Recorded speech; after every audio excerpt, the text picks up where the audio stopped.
नमस्कार। इस वीडियो में हम बाल मनोविज्ञान के पूरे 10 क्वेश्चन का संभावित उत्तर देखेंगे, वो भी सटीक उत्तर के साथ।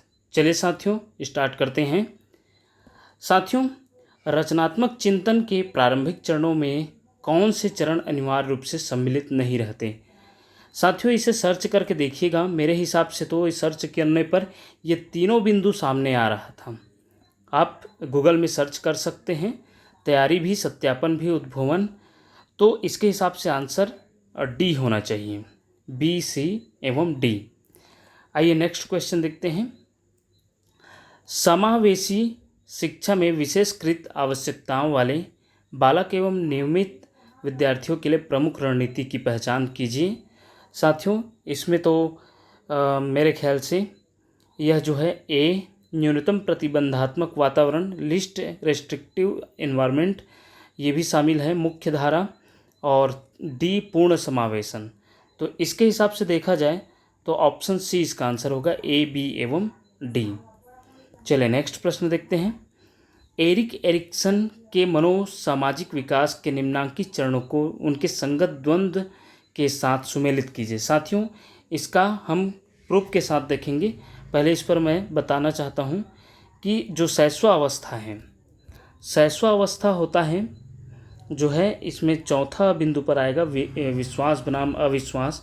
वही प्रारंभिक बाल्यावस्था जो है साथियों, देखा जाए तो स्वायत्तता बनाम शर्म आएगा, और खेल जो है आयु पहल बनाम अपराध बोध है, और साले आयु उद्यम बनाम हीनता। इस प्रकार इसका आंसर ऑप्शन ए होगा। और यहाँ पर देख सकते हैं साथियों, इसी का हमने कटिंग शामिल की है। देख सकते हैं यहाँ पर शुरू में जो शैशवावस्था है विश्वास बनाम अविश्वास है। फिर उसके बाद देखिए प्रारंभिक बाल्यावस्था स्वतंत्रता बनाम शर्म, और इसको भी पूछा गया है खेल की अवस्था पहल बनाम अपराध बोध, और विद्यालयी अवस्था के बारे में पूछा गया है। तो निश्चित रूप से यहाँ पर देख सकते हैं इसमें स्पष्ट हो जा रहा है। चलिए नेक्स्ट प्रश्न देखते हैं। निर्देशन प्रक्रिया के निम्नांकित चरणों को सही क्रम में व्यवस्थित कीजिए। निश्चित रूप से एक वीडियो निर्देशन का हमने बनाए थे साथियों, उसमें देखे होंगे इस टाइप का प्रश्न हमने शामिल किए थे। आप ये जो बी है वो निश्चित रूप से लास्ट में आना चाहिए। अनुवर्तन जो है लास्ट बिंदु है, याद रखिएगा। अब वो लास्ट बिंदु हमें बी और डी में दिख रहे हैं, बी और डी में दिख रहा है। देखा जाए अब इसमें से हमें चुनना है कि अगर हम बी वाला ऑप्शन देखते हैं तो बी से ए से शुरू हो रहा है, जानकारी का संग्रहण, और देखा जाए सी जो है आवश्यकताओं की पहचान, फिर डी जानकारी प्रदान करना, फिर ई जो है निर्देशन का प्रतिपादन, और बी जो है अनुवर्तन। साथियों, ये तो कंफर्म है कि बी या डी होगा, लेकिन इसी में से ये कन्फ्यूजन हो रहा था मेरे को कि बी होगा कि डी, क्योंकि यहाँ पर पहले जानकारी संग्रहण किया जाएगा कि आवश्यकताओं का पहचान। इसी में से मेरे हिसाब से तो बी मैं किया था, लेकिन डी भी हो सकता है। चलिए नेक्स्ट प्रश्न देखते हैं।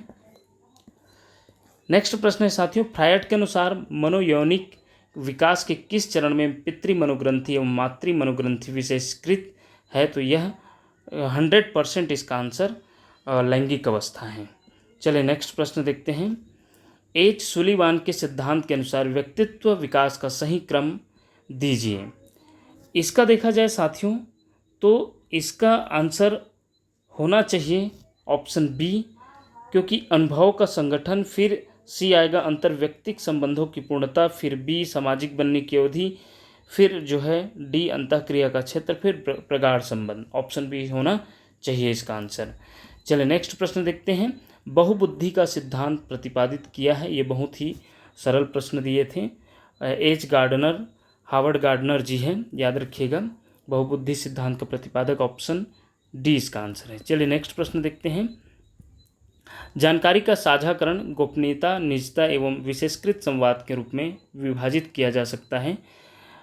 कथन है गोपनीयता परामर्शदाता का महत्वपूर्ण पहलू एवं नैतिक कर्तव्य है। कारण गोपनीयता परामर्शी को सुनिश्चित करती है कि जानकारी अनाधिकृत प्रकटीकरण से सुरक्षित रहेगी और वे सुरक्षित एवं समर्थित अनुभव करते हैं। साथियों, दोनों कथन सही हैं।